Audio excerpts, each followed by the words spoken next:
Members of the public, welcome to the Planning Committee today. Item 1 on your agenda is apologies for absence.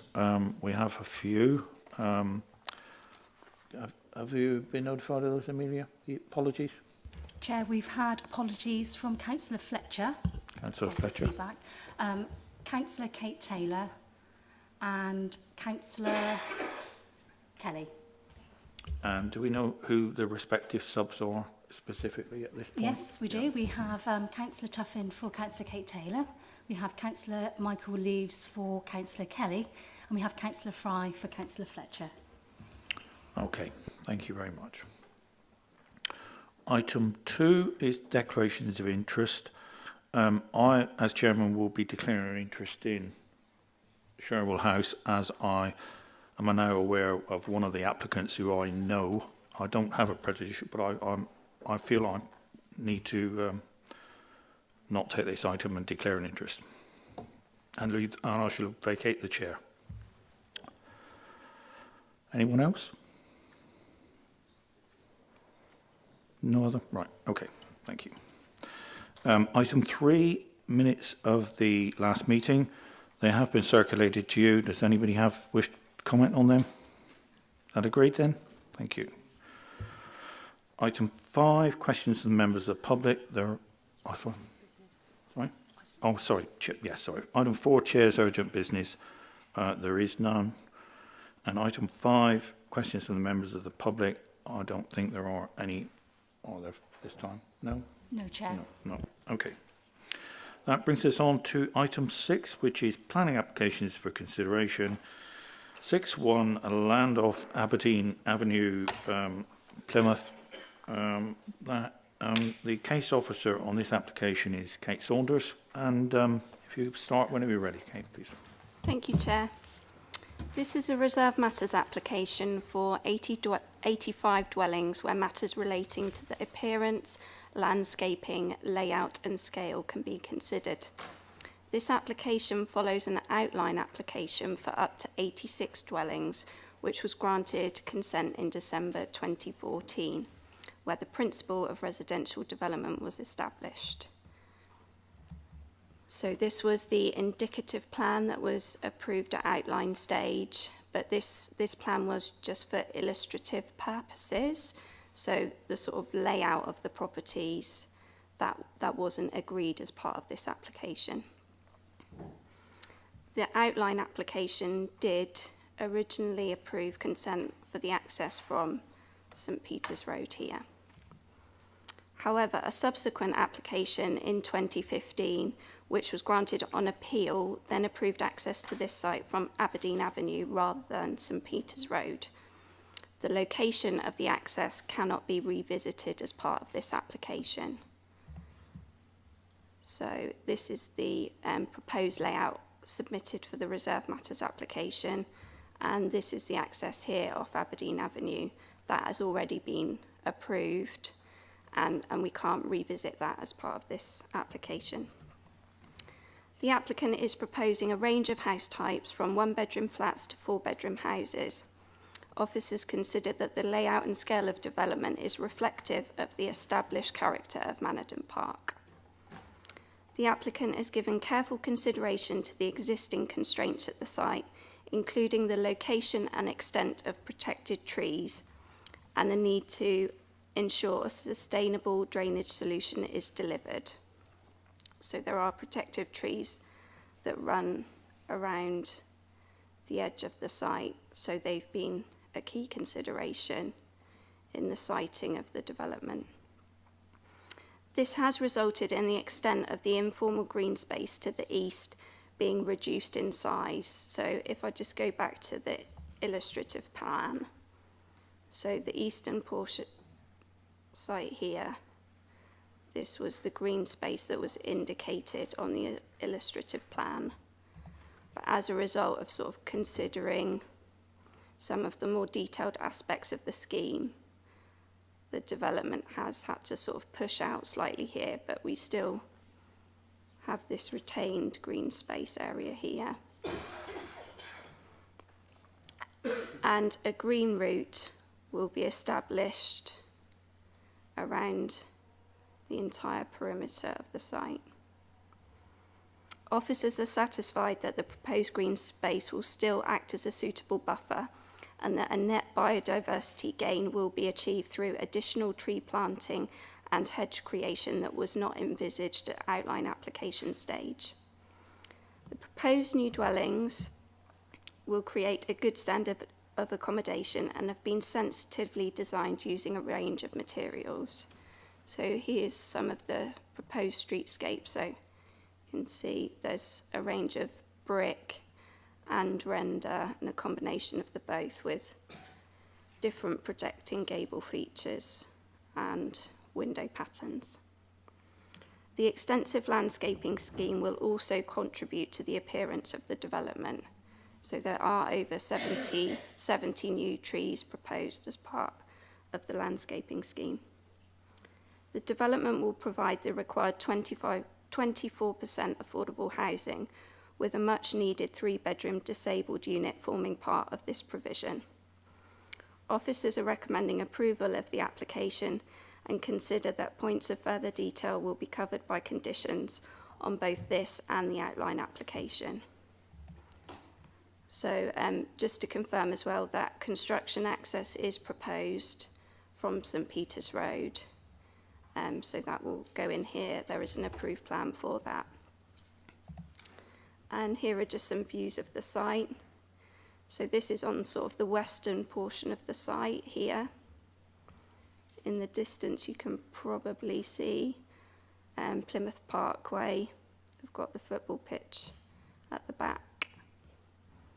Yeah, so you can sort of see the playing fields to the north here and the trees. And I'm up on Aberdeen Avenue, so there is a sort of change in levels as we go down onto the site. This is a view along Aberdeen Avenue, so proposed access will go in over here. And then this is the eastern portion of the site, so this is an established tree belt. This is where the informal green space will be. Thank you. That's it, Kate? Yeah, fine. Okay, thank you very much. We have, in terms of speakers, we have the applicant represented by David Matthews. Would you like to come down, Mr. Matthews, and speak?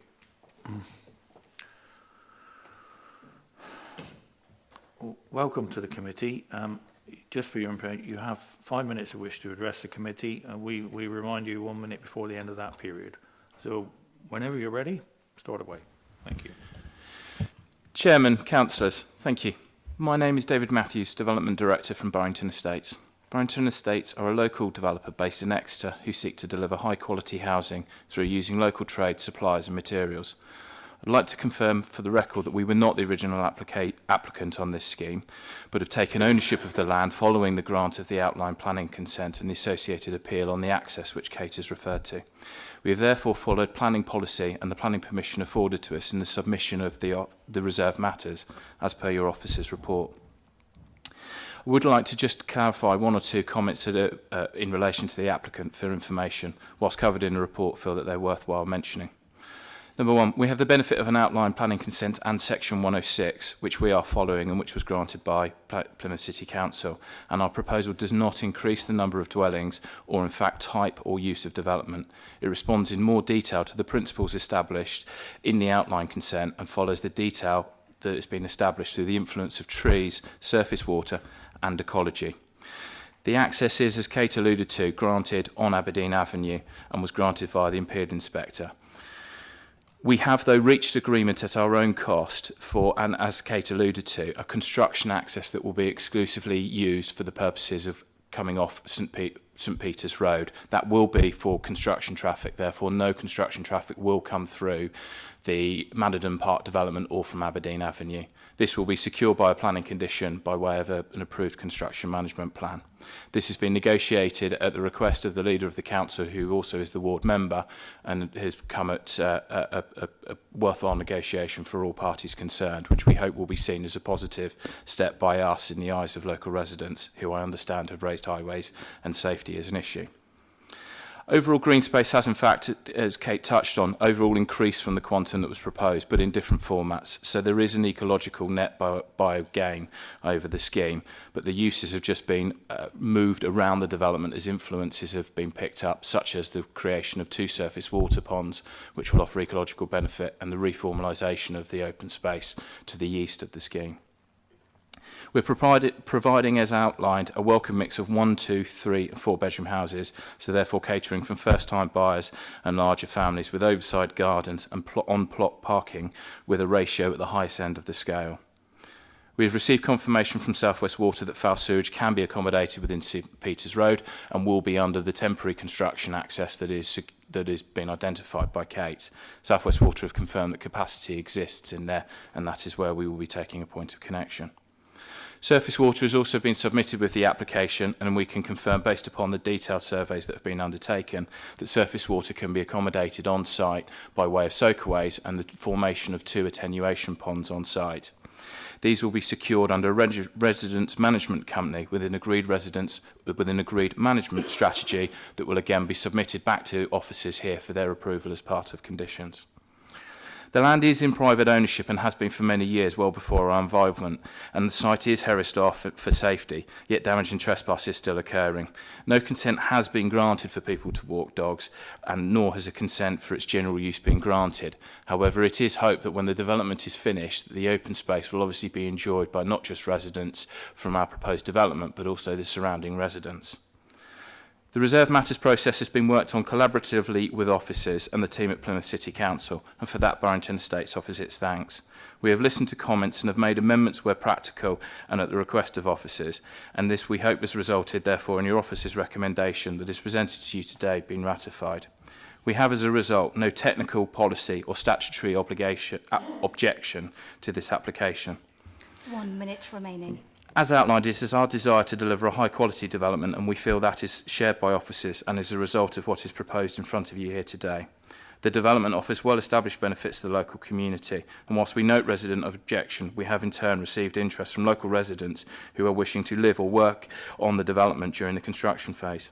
In closing, we note the right of objection, but we should identify the application has an outlined consent granted for residential development, and we have an officer's recommendation to approve.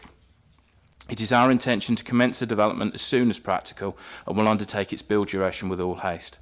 We hope, therefore, that you will ratify your professional officer's recommendation and allow this development to deliver the much-needed economic, employment and housing benefits that it can yield. Thank you for your time. Okay, thank you very much for that. Right, we now move to open this to members. Anybody wish to comment on this application? No one? Right. Councillor Davey. Feels like we've been here many times before, actually, on this site, and there is the outline planning permission that's been given. This doesn't in any way, as far as I can see, breach any of the outlines that we had before. It's sad about the Aberdeen Road access, but we've been down this way. We've had a planning inspector that didn't come down the way that we wanted to on that, and in fact cost the council money. So we have fought to help the residents here. I think we've done about as much as we can. It looks to me as though that this development seems pretty good for that area, and I'll be happy to vote for its granting. Thank you. Okay, Sam. Councillor Winter. Thank you, Chair. As far as I can see, this is an extremely well put together planning application.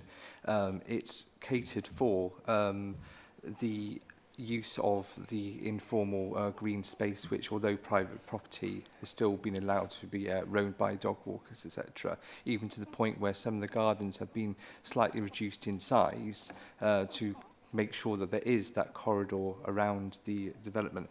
What I was slightly concerned about is the applicant in his comments saying it's hoped that the wider community can enjoy this space, and I'm really hoping that they will be allowed to use this space, not just by use of the residents. So I hope the applicant, along with the ward councillors and the wider community, can work together to ensure that everyone in the area gets use of this informal green space, and not just the people moving into that area. But as the application stands at the moment, I'm minded to grant this application. Yeah, just Kate, can you just clarify, because I think that...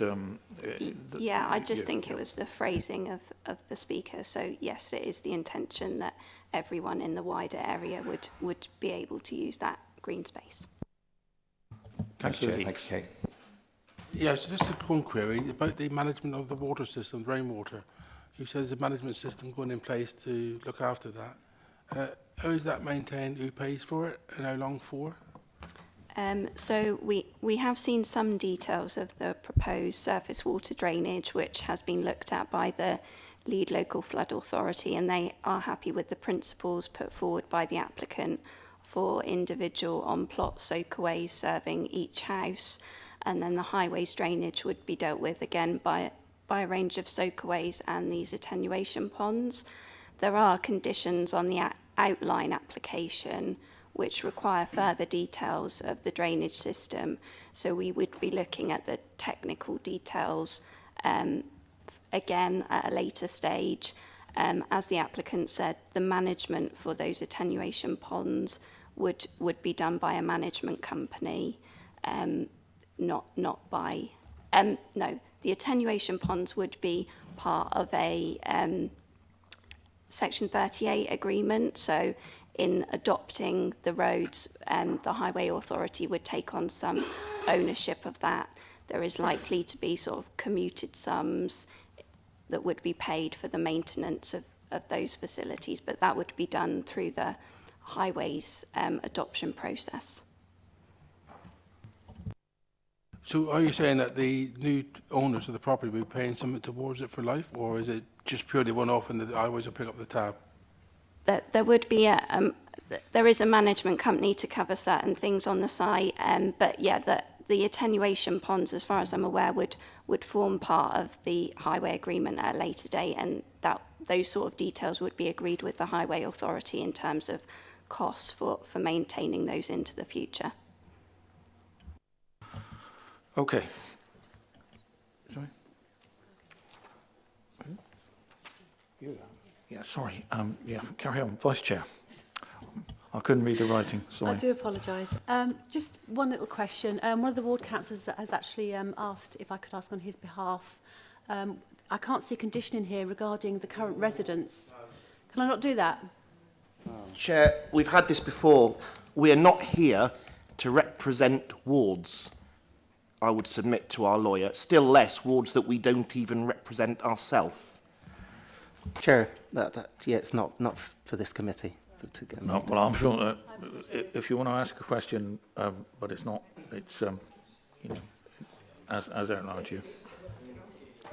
Can I ask I just wanted to ask a question. Usually when we get these sort of applications, there's a condition regarding sort of mud on the roads and little disruption for current residents. Because this is already quite a built-up area, can we have...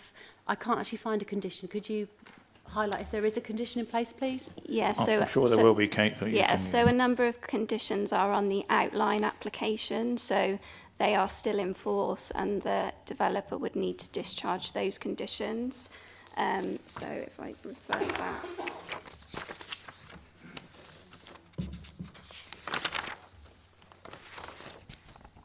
So there are a number of conditions. So condition 13 of the outline application requires a code of practice during construction. And then there is a further condition 14 for a construction environmental management plan. So those things would be covered by those conditions. Okay. Any further people wish to speak? Right. In that case, we're going to move to the vote. So if you can... Yeah.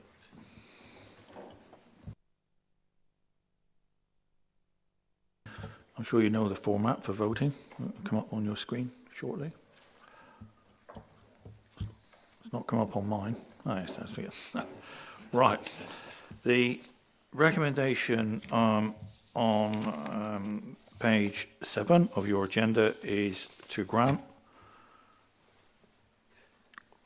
Oh.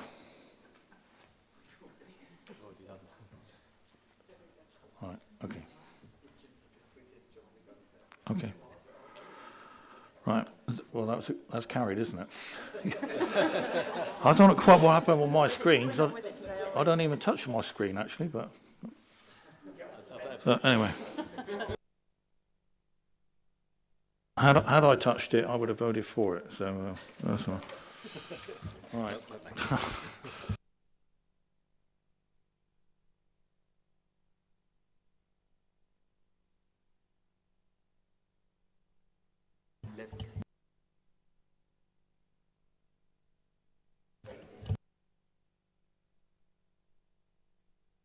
Okay, I'm now going to vacate the chair for item 6.2, and the vice chair will take this item.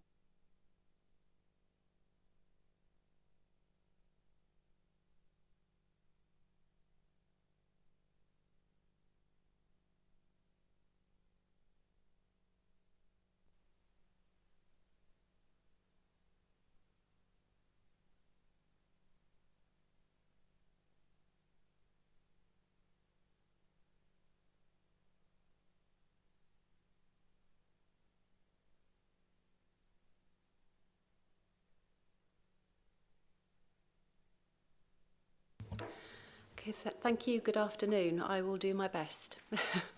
We're now moving on to item number 6.2 on the agenda, which is Sherwell House, 30 North Hill. So I'm going to hand over to Chris, who's the officer in charge. Thank you. Thank you, Chair. Good afternoon, members.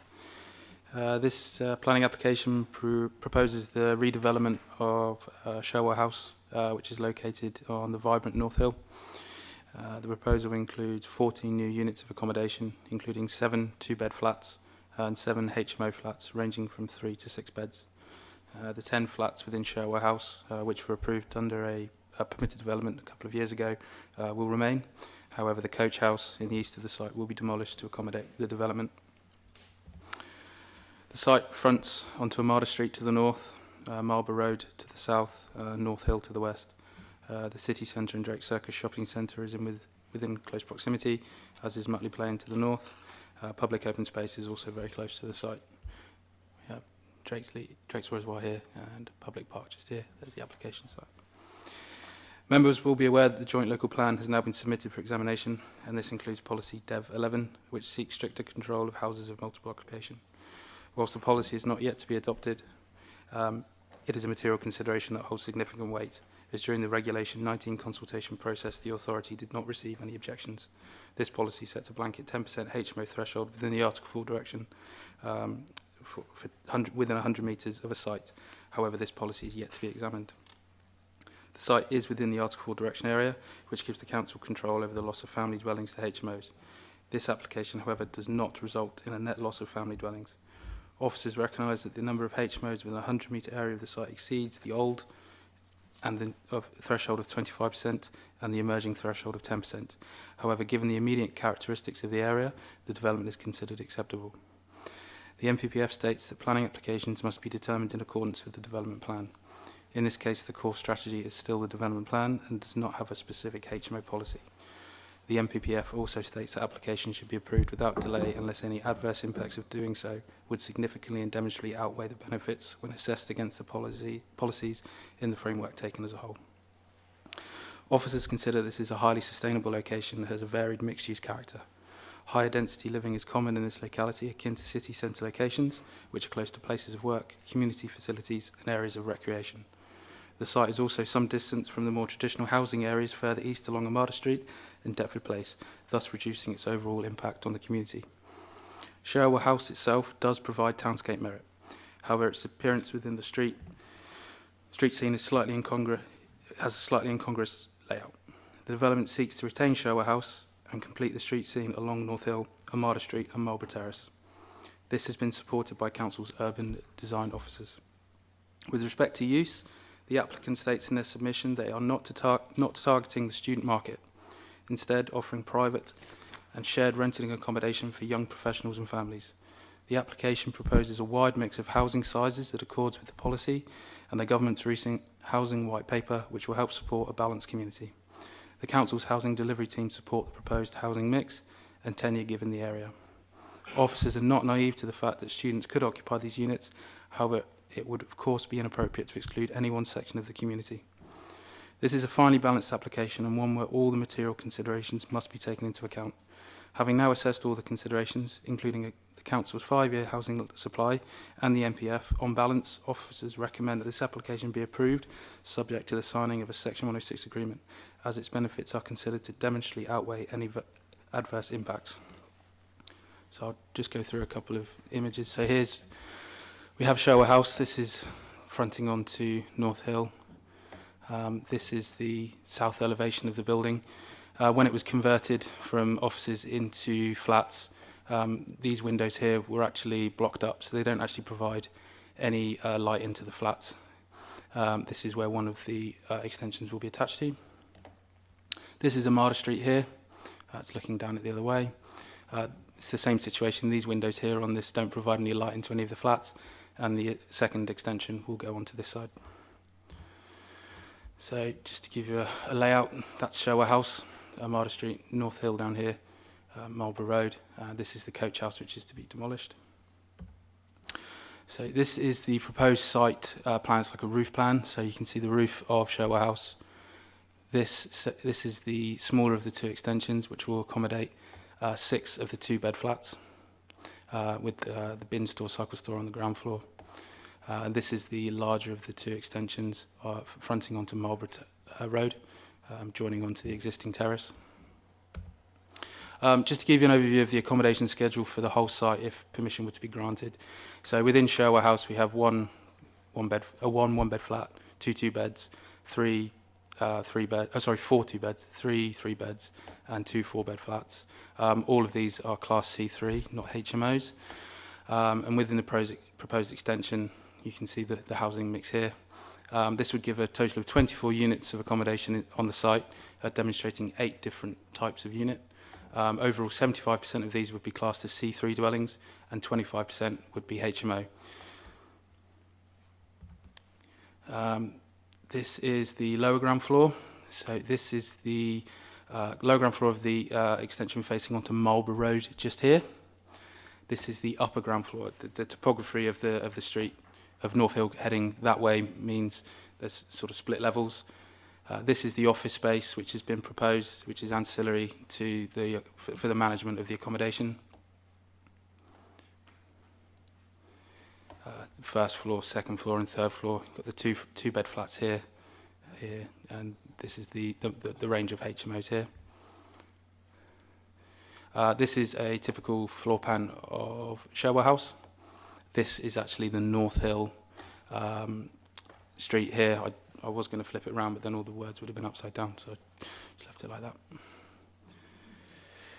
Okay, we did have some discussions with the applicant with respect to the design. This is what we initially received. There were a few amendments which we sought. For example, where you see this section here linking onto Shower House, we now have a lightweight glaze section that goes in here. We've removed the coping here, so it looks it's more balanced and sort of more of a lightweight structure. There's limestone along the ground floor of here, and the retaining wall here will be retained. Moving into Armada Street, originally there were no windows for the lounges and kitchens here. We've got some new windows here. We've also got a green roof here now, which should add some amenity value. So this is on plan the North Hill elevation. You see the lightweight glaze structure. This section here would project slightly forward in line with Shower House. That's recessed. It's a 3D image. You can see that recess just there. This is the Armada Street elevation.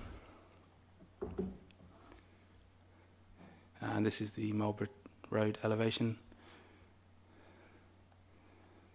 And this is looking, these are the houses to the east, so you can, that's sort of like the east elevation.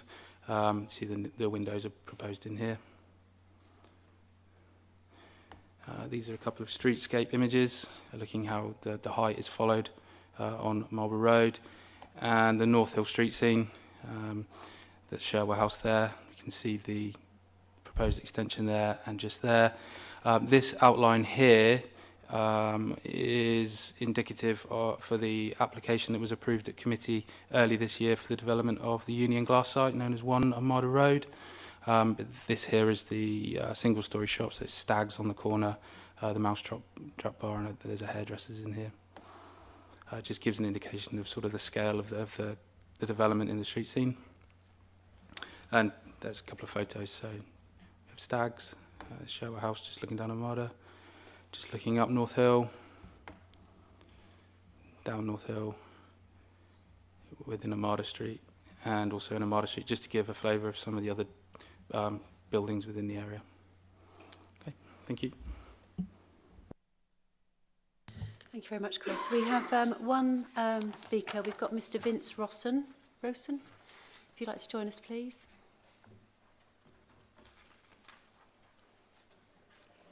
Good afternoon and welcome to the committee. You have 5 minutes to speak. Would you like to be reminded when 1 minute's remaining? Yes, please. Okay, when you're ready. Chair and members, thank you for the opportunity to speak today in support of the planning application for the Sherwell House project. My name is Vince Rosson and I'm a joint applicant for Sherwell House project. Sherwell House is arguably the most prominent building on North Hill. We purchased this property in 2015 and I've worked with Plymouth City Council to sympathetically transform it from derelict offices to stunning apartments. We are proud of what we have achieved. We went on to win the LABC award for the best office to residential conversion in the city. We purchased Sherwell House at auction in 2015. After being empty for over 7 years, many developers attending the auction wanted to demolish Sherwell House and build something else. Sherwell House is special, and on obtaining highest bid, we knew that Sherwell House would be saved. We are here today with reference to the rest of the wonderful site. Working with Plymouth City Council, we have all come together through many meetings to create a complementary scheme to join a modern residential building to an iconic historical building. It has not been easy, and we can also see this complementary work with reference to what has gone into the current transformation of Plymouth Museum, with the amount of modern glazing being introduced.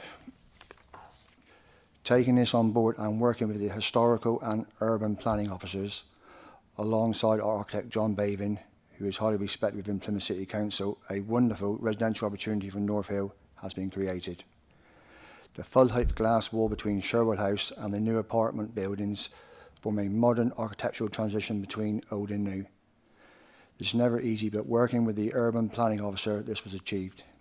Between myself and I, between my colleague and I, we provide many apartments and houses to local residents within the city, of which we are all very proud of.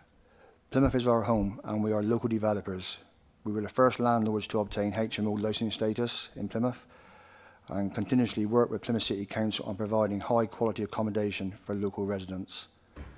We also won the National Landlord Award. These apartments are to rent to provide transitional living for local residents heading towards full homeownership.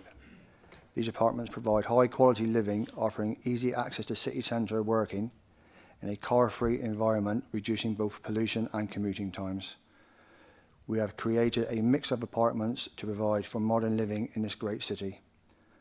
I am grateful to the planning officers who have worked positively and pragmatically throughout the process and who have prepared an excellent report based on the facts of the case and an objective assessment of the local and national policy framework. I am encouraged by the recommendations for approval and the fact that all statutory consultees has responded with support or no objections to the proposal. Thank you for your time today. Thank you very much. Can I just check, has everyone seen the addendum report? Yeah. Okay, so if we now want to move on to the debate.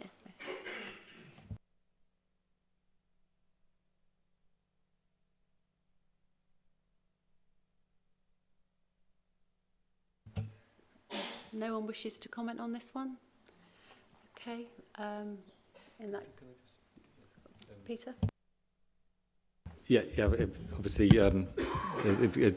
there's no debate. I just want to just absolutely clarify with members the policy position as outlined by Chris. So notwithstanding the joint local plan policy, which Chris has outlined, and for those who are at the training just before this planning committee, officers have weighed that against the sustainability of this particular location and the issues around this particular development, and notwithstanding the apparent conflict with the policy, officers still think this is an application that should be approved. So just to make sure that everyone's clear about that. Thank you.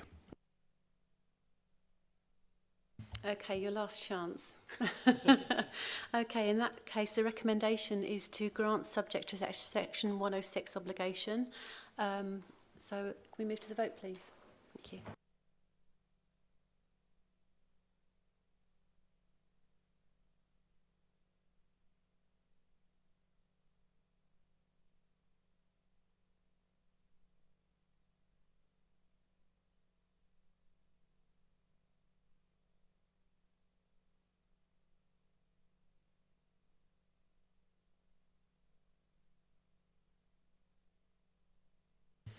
Thank you very much. That's unanimous. Can someone please grab Councillor Wiggins for me, please? Thank you.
Right, that brings us on to item